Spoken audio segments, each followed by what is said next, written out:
जुड़वा ड्रामे की अगली किस्त में आप देखेंगे कि इधर ज़ारा आदिल की मोहब्बत को महसूस करने लगी है और वहीं सलमा इसे ये खबर सुना देती हैं कि आदिल की मां ने ही तुम्हारे माँ बाप को एक दूसरे से दूर किया था। अब ये सुनकर तो ज़ारा की नफरत और भी ज़्यादा शिद्दत इख्तियार कर जाएगी। फुप्पो से बदला तो वो लेना चाहती थी, लेकिन ये हकीकत जानने के बाद इस बदले में शिद्दत और भी ज़्यादा हो जाएगी। और ऐसे में इसे फुप्पो की औलाद जब सामने आती है, रक्षी और इसकी छोटी बहन जो जानबूझकर ज़ारा को चिढ़ाती हैं, इसकी माँ तो घर से भाग गई थी इसे छोड़कर। और यहाँ पर ज़ारा गुस्से से इसका बाजू मरोड़ कर इसका मुंह दबोच कर कहती है, अगर तुमने एक लफ्ज़ भी अपने मुंह से निकाला ना तो कुछ बोलने के काबिल नहीं रहोगी तुम। मेरी माँ इस घर से नहीं भागी, समझी? रक्षी तो घबरा जाती है, डर जाती है। ज़ारा का गुस्सा देखकर इसे कहती है, सारा क्या हो गया है, छोड़ो इसे, बच्ची है यार। जिस पर ज़ारा वार्न करती है कि बच्ची है तो इसे कहो कि बच्ची बनकर रहे। अगर इसने मेरे या मेरी माँ के खिलाफ एक लफ्ज़ भी बोला ना तो बोलने के काबिल क्या, सुनने के काबिल भी नहीं छोड़ूंगी मैं इसे।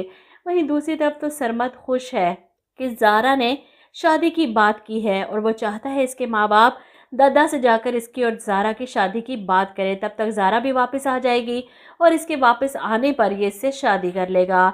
अब तो सरमत की माँ को भी ज़ारा में कोई बुराई नज़र नहीं आती, इसलिए तो इन्हें भी रिश्ते से एतराज़ नहीं, क्योंकि यहाँ पर किसी को पता ही नहीं कि वह ज़ारा नहीं सारा है।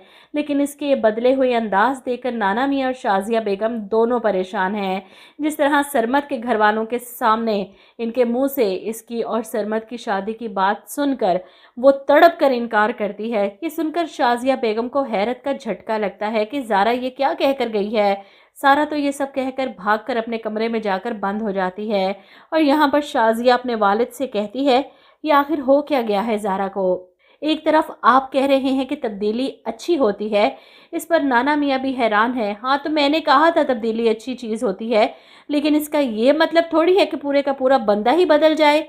वहीं सरमत को तो पता है, इसलिए इसे कोई फ़र्क नहीं पड़ता सारा के इनकार से।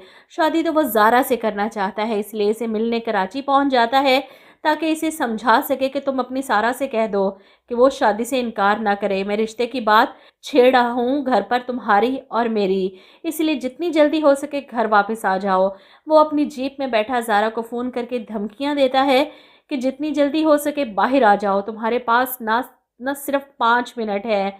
अगर तुम 5 मिनट में बाहर ना आई तो मैं ज़ारा के दोस्त सारा से मिलने तुम्हारे घर के अंदर आ जाऊंगा। अब यहाँ पर ज़ारा घबरा जाती है कि वो कभी भी नहीं चाहेगी कि इसके बाप की नज़रों में एक बार फिर से शक हो। सरमत की हठधर्मी देखकर वो गुस्से से पैर पटकती शायद बाहर आ ही जाए कि बहुत बड़ी गलती कर दी इसे सब बताकर। अब अगर इसे सरमत के साथ इस घर में से किसी ने देख लिया तो एक नया हंगामा शुरू हो जाएगा। वैसे भी स्टोरी को आगे बढ़ाने के लिए शायद सरमत और ज़ारा को एक साथ आदिल देख ले और इसे लगे कि ज़ारा किसी और को पसंद करती है, इसीलिए मुझे इनकार कर रही है। और तब वक्त आएगा कि ज़ारा इसे सच्चाई बता सके कि वो सारा नहीं ज़ारा है।